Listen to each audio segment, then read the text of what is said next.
Salut à tous, bienvenue sur Jour TV, fidèle à votre Quoi de Neuf. Aujourd'hui, nous allons parler littérature. Avec une invitée, vous la connaissez comme militante, bien évidemment, c'est Rose-Marie Taupin-Pélican. Bonjour, Madame Pélican, Madame Taupin-Pélican. Rose-Marie, je peux t'appeler Rose-Marie. Oui, bonjour à tous les auditeurs de Zouk TV, les téléspectateurs de Zouk TV. Alors, justement, Rose-Marie, on t'a défini comment? Ou militante, ou auteur, etc., ou bien tu es les deux? Moi, je suis tout ça à la fois, en fait. Ouais.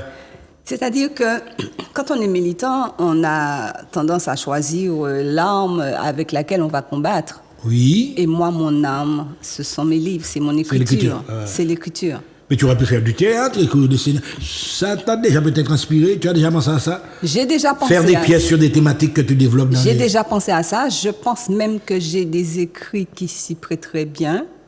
Mais je pense que le moment n'est pas venu. Ouais.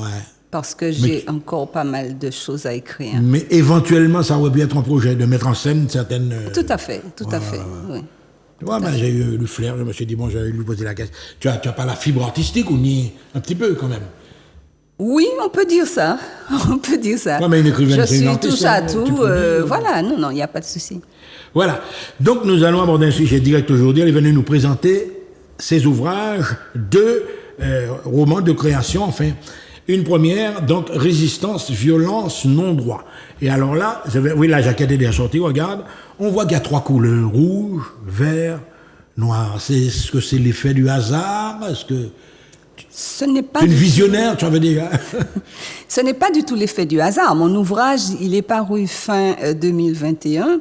C'est dire que je n'ai pas attendu qu'on adopte les couleurs rouge, vert, noir. Pour moi, ça a toujours été... partie intégrante de ma Martinique.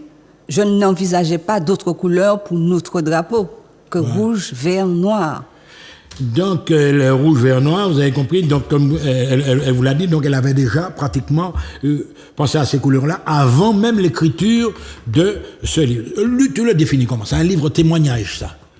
Parce que je vois qu'il y a plusieurs chapitres qui abordent... C'est un livre témoignage. En fait, dans mes ouvrages, d'une manière générale, j'essaie de peindre les problématiques de mon peuple, de mon pays.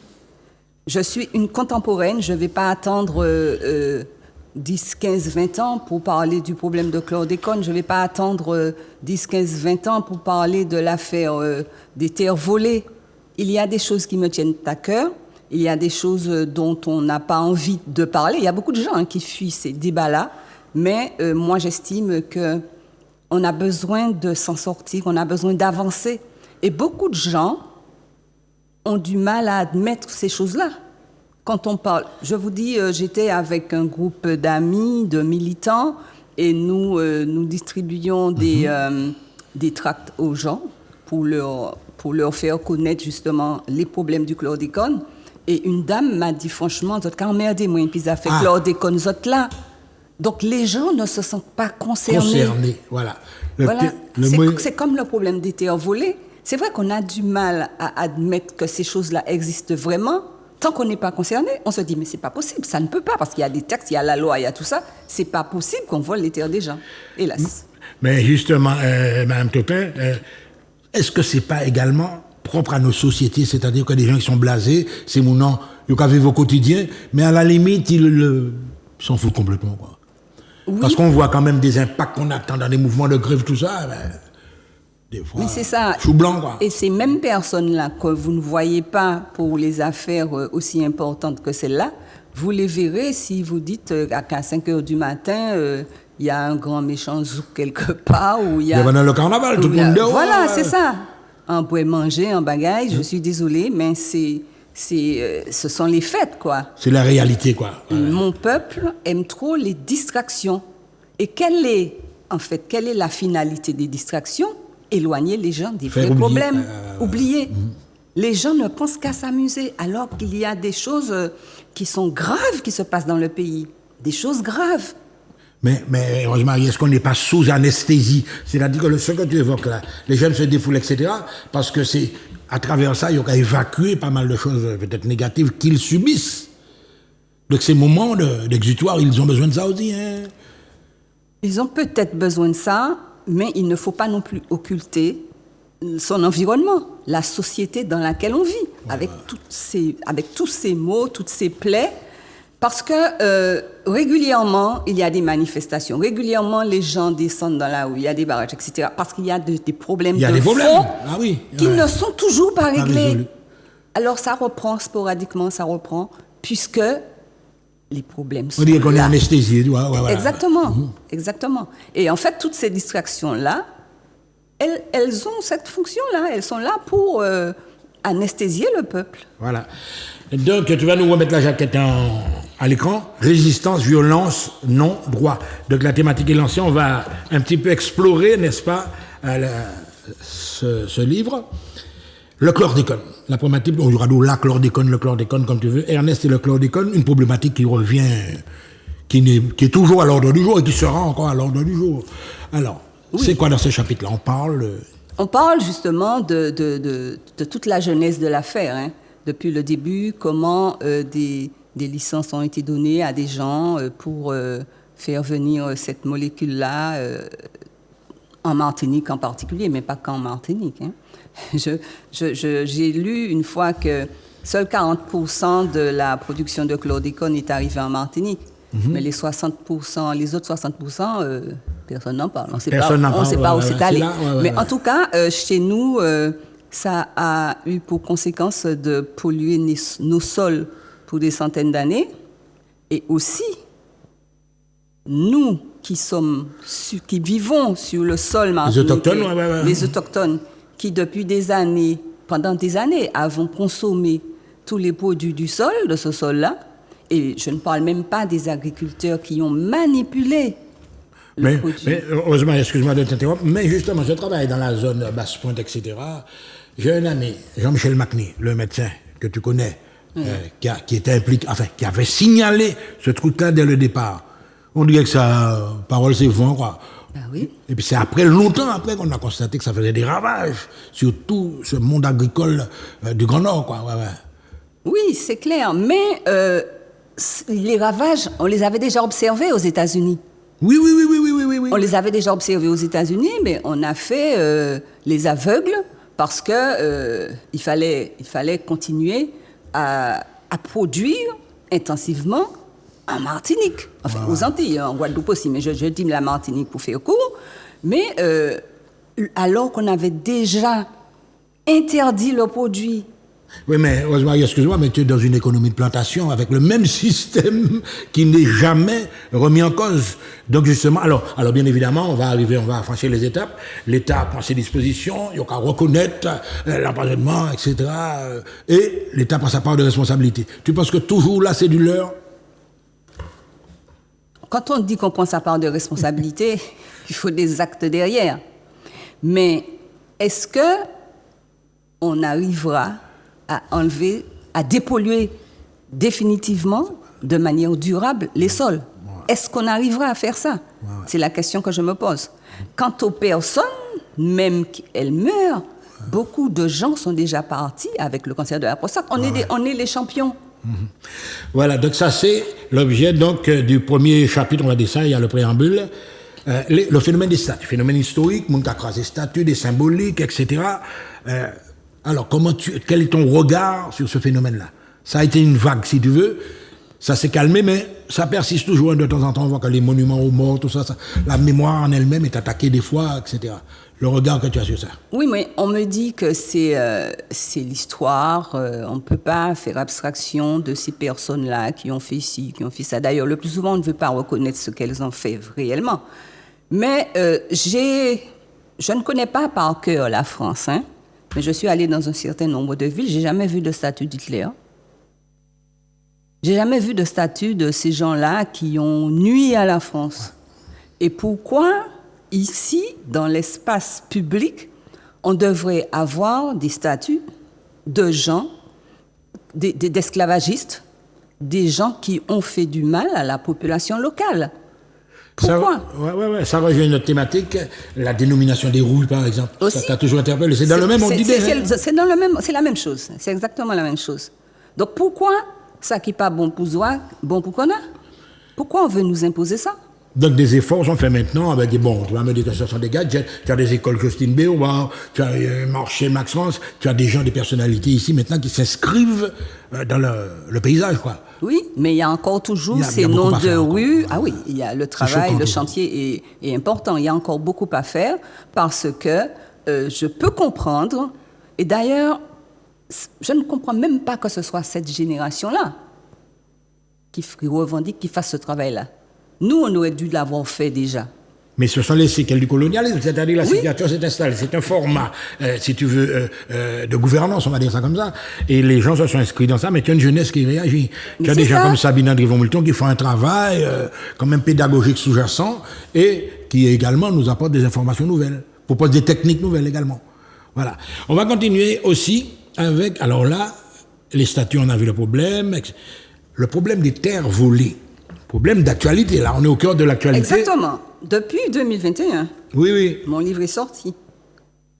Et aujourd'hui encore, enfin aujourd'hui, je pense que le problème est plus... Il est plus d'actualité, puisque c'est... il est d'actualité et beaucoup de gens découvrent aujourd'hui, par le biais de l'affaire Pinto, par tous les mouvements sous-jacents, parce que ça a remué beaucoup de ben choses, oui, cette affaire Pinto. C'était dans la rue, carrément, là. Ouais. Mais ça fait plus de 25 ans que M. Pinto Oui, se oui, oui, bat. je sais, ouais, ouais. Mais dans le silence le plus complet, dans l'ignorance plutôt, devrais-je dire, dans l'ignorance. Alors que c'est une personne qui est dans ses droits, c'est une personne d'ailleurs qui revendique l'application à son problème de la Constitution française. Mais heureusement, Simplement. on parle également d'une affaire familiale, on te dit, etc. Ça parle d'un héritage, je crois, en quelque sorte, d'une affaire d'héritage.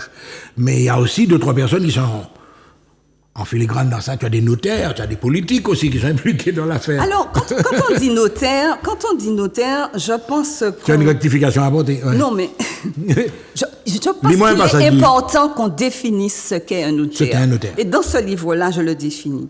Les notaires sont des officiers publics établis pour recevoir tous les actes et contrats auxquels les parties doivent ou veulent faire donner le caractère d'authenticité attaché aux actes de l'autorité publique et pour en assurer la date, en conserver le dépôt, en délivrer les grosses et expéditions. Il n'y a donc aucune place pour l'approximation ou la désinvolture, car il s'agit bien de l'authenticité, de la véracité de ce que l'acte dit. Oui, parce que effectivement, lorsque vous êtes propriétaire, on vous remet des documents qui font foi et que vous pourrez utiliser. Exactement. Ouais. Donc, comment un notaire peut se permettre d'agir à la légère dès lors que ce qu'il va écrire... S'engage sur des années. Ouais. Exactement, exactement. Alors, dans cette affaire-là, parce que quand j'ai écrit mon livre, j'avais en main les documents de M. Pinto. Même si dans le livre, je n'ai pas voulu mettre son nom, je lui ai donné un pseudonyme, mais c'est bien de l'affaire Pinto que je parle. Voilà. Et je dis, entre parenthèses, qu'il n'y a pas... On parle beaucoup de l'affaire Pinto, c'est l'affaire la plus marquante, mais il y en a d'autres. Il y en a d'autres. Il y en a d'autres. Il y en a plein d'autres. Ouais. Il y a Gérard Nivan, par exemple. Il y a les Constantins. Il y a plein de gens qui sont victimes de ces magouilles-là. Des magouilles, ces injustices. Et comment voulez-vous qu'après, on ait confiance en la justice, comment voulez-vous qu'après, on se dise que... Parce que personnellement... Parce que ça rejaillit sur la rue, là, tous ces éléments-là. Exactement. Mais moi, je pensais tout bêtement, j'ai étudié le droit public, moi, je pensais tout bêtement que la Constitution était appliquée partout, qu'il n'y avait pas de problème, un notaire remplissait son rôle, un avocat remplissait son rôle, mais j'ai pensé ça un temps. J'ai pensé ça un temps. Vous savez, la mafia, c'est partout. Donc, si on n'est pas vraiment concerné, on a du mal. On a beaucoup de mal à admettre que ça puisse se passer ici. Et voilà. maintenant. Je vois ensuite un chapitre, Thomas et le non-lieu. Il s'agit de quoi, Thomas et le non-lieu? Alors, le non-lieu, justement, Thomas, c'est un jeune homme qui a perdu ses parents dans le crash. Ah oui. Eh bien, c'est pareil. Hein. Il s'attendait à ce que la justice fonctionne normalement, puisqu'on a tendance à penser qu'il y a des institutions dont c'est le rôle, rechercher la vérité, établir la vérité coûte que coûte. Et donc, que ce soit pour l'affaire du crash ou pour l'affaire du chlordécone, on est face à des non-lieux. À des non-lieux, ouais. À des non-lieux. La Donc, justice classe on ne ça, sans comprend suite, pas, là, voilà. non-lieu. On ne comprend pas parce qu'il y a derrière cela, il y a des faits qui prouvent bien qu'on ne peut pas aller dans un non-lieu, qu'on ne peut pas statuer par un non-lieu, parce qu'il y a des responsables, forcément. Mais la justice ne veut pas les chercher. Ouais. On va poursuivre. Alors là, voilà une affaire qui m'intéresse. Là, je vous attends là-dessus, madame Taupin-Pélican. L'affaire de l'eau. Les robinets sans eau. Le problème de l'eau à la Martinique. C'est énorme, ça. Ah voilà. oui. Le problème de l'eau... Vous avez fait une enquête précise sur ça, parce que pour écrire sur ça, il faut... Il faudrait qu'on lise des extraits, parce que là... comme je disais, que ce soit ce problème-là ou les autres, ce sont les problèmes de nos sociétés, les problèmes... pourquoi faire comme si ça n'existait pas et parler... Enfin, moi, je n'ai rien contre les personnes qui vont écrire sur... je sais pas moi, sur... non, mais on vous dit qu'en Martinique, sujets... il doit y avoir une seule société pour ça. C'est ça part de ça, déjà. Les différences, n'est-ce pas, que c'est réparti entre plusieurs sociétés. Oui. Et alors, mais vous, à quel niveau vous traitez ça dans votre chapitre? Moi, je parle de la souffrance des usagers. Victimes, des usagers. Ouais. Parce que quand je vois une femme enceinte venir remplir des seaux d'eau pour après monter au 3e étage, etc., moi, je me dis que c'est pas normal. L'eau, on a le droit d'avoir de l'eau chez soi. Dans notre société, évidemment, au 21e siècle, on a le droit d'avoir ça. Alors que des personnes en sont privées, des fois pour des motifs... Et le prix de l'eau, vous évoquez ça aussi. Alors là, le prix de l'eau, ça c'est une une autre affaire. Donc, et puis tous les problèmes de tuyauterie qui sont mal entretenus, l'eau qui arrive au robinet. Est-ce qu'on nous dit toute la vérité sur ça? Est-ce que cette eau-là, elle est vraiment bonne à boire? C'est ça aussi. Donc ce sont des problématiques que, mesdames et messieurs, vous avez compris que là, tout ce qu'elle soulève comme problème, cela nous concerne. Alors là, voilà, évidemment, vous m'interpellez directement, un pays qui a besoin de sa jeunesse. On est déjà au chapitre suivant. Alors la jeunesse, vous leur faites confiance. Alors la jeunesse, il faut qu'on se démerde pour la garder chez nous. Parce que notre jeunesse fout le camp. Ou alors, quand elle reste, elle est tellement désœuvrée qu'elle se livre, je ne sais pas, à la drogue, à tout ce qui est négatif, et n'est pas vraiment au service du peuple. Ce sont des forces vives. Ouais. Mais madame, heureusement, Marie peut t'appeler comme ça. Donc, une jeunesse qui part, qui est confrontée à un problème de génocide par substitution, c'est peut-être un grand mot, mais ils sont un petit peu dégoûtés. Ils ont dit, garde diplôme, nous, en pays, nous ne pouvons pas... Alors, tu expliques qu'il y a absolument exode, quoi. Alors, le malaise est profond, parce que je parle aussi du BUMIDOM. Ouais. Parce qu'il y a beaucoup de jeunes qui sont dans l'Hexagone, alors que leur place, normalement, est ici. Est-ce qu'ils ont envie de retourner? Mais justement, vu la réalité qu'ils constatent, parce qu'il y a avec les réseaux, tout ça, ils voient ce qui se passe. Est-ce qu'ils sont motivés pour revenir là? Je vous dis, honnêtement, ceux qui sont nés là-bas n'ont aucune envie de revenir. Aucune. J'ai des neveux qui sont nés parce que leurs parents sont partis avec le BUMIDOM. Ils me disent, bon, je connais personne et puis je vais retourner là. Pourquoi faire? Voilà. Ils se sentent étrangers dans leur pays. Ils se sentent étrangers. Ils sont étrangers chez l'autre, mais ils sont aussi étrangers chez eux.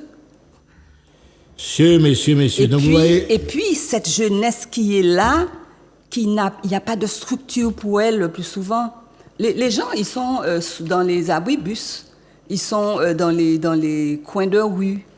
Ils échangent ouvertement leurs petits sachets, leurs petits joints, leurs choses comme ça. On les voit, on les critique. Mais qu'est-ce qu'on fait pour les sortir de là? Vous en parlez aussi du problème de la drogue dans ça Mais oui. Oui, c'est quel chapitre? C'est mon interrogation. C'est le chapitre sur les jeunes. Le pays a besoin de sa jeunesse. Oui, le pays a besoin de sa jeunesse. Donc vous estimez, c'est une évidence même, le problème de la drogue, c'est pratiquement devenu le fléau numéro 1, quoi. Oui. Et puis aussi, lié à ce phénomène-là, il y a aussi les meurtres qui ne font qu'augmenter, des armes qui circulent. La violence. une Mais c'est lié, violence c'est un qui Congolais, augmente. hein. Tout Drogue, ça, armes, c'est lié. prostitution, tout ça, c'est lié, Tout ça, c'est ouais. lié. Ouais. Tout ça, c'est lié. Moi, je dis un jeune à qui on donne du travail, un jeune qui se sent bien chez lui, qui se sent... qui a une responsabilité. Parce que ces jeunes-là, ils vous disent, on est là, on ne sert à rien, donc voilà. Donc on va rappeler quand même tous ces problèmes qui ont été évoqués. Tu vas remettre la jaquette, alors là, et alors Rosemary, je vais te demander de parler au public. Le livre, il est déjà, bien évidemment, ça fait un moment qu'il est peut-être sorti. Est-ce que tu as des séances de signature? Comment ça se passe? Quelle dynamique tu as mis autour de tes dernières créations, quoi? Alors, cet ouvrage-là, je n'ai pas beaucoup fait de promotion parce que c'est un ouvrage qui a été beaucoup acheté par les militants. Ah, donc tu avais un Les réseau. militants se sont reconnus Non, mais ça là-dedans. intéresse le grand public, ça. Voilà, mais oui. ça intéresse le grand public. Et c'est pour ça que j'ai voulu qu'on en parle là. Qu'on en parle parce que les gens doivent comprendre. Alors, je vais quand même lire le résumé. Il y a des cris qui résonnent comme des mises en garde. Ceux qui s'élèvent aujourd'hui de la Martinique sont de ceux-là. Aussi, au rythme du tambour omniprésent dans cet ouvrage, je tenterai de dresser un diagnostic en mettant en relief quelques-unes des plaies qui la rongent, comme l'empoisonnement au chlordécone, le déboulonnement des statues, les terres volées, le pavillon 4 serpents, le rôle des béquets, la question de l'eau, celle des violences policières, etc. Quant au non-droit, il est autant à l'origine de la résistance que dans la réponse apportée. Alors le peuple se lève, et seule une transformation en profondeur de la société peut être salvatrice et éviter que toutes les colères amassées ne se transforment en une terrible bombe. Alors, tu seras en présentation, enfin, tu vas aller à la rencontre du public. Est-ce que tu as des dates précises? Alors, pour l'instant, je n'ai pas de date précise, mais j'informerai les gens par le biais des réseaux sociaux. Voilà. Mesdames et messieurs, vous avez compris, résistance, violence, non-droit. Donc, Rosemary Topin-Pélican qui nous propose ça. C'est bagaille PIA, c'est problème PIA. À très bientôt.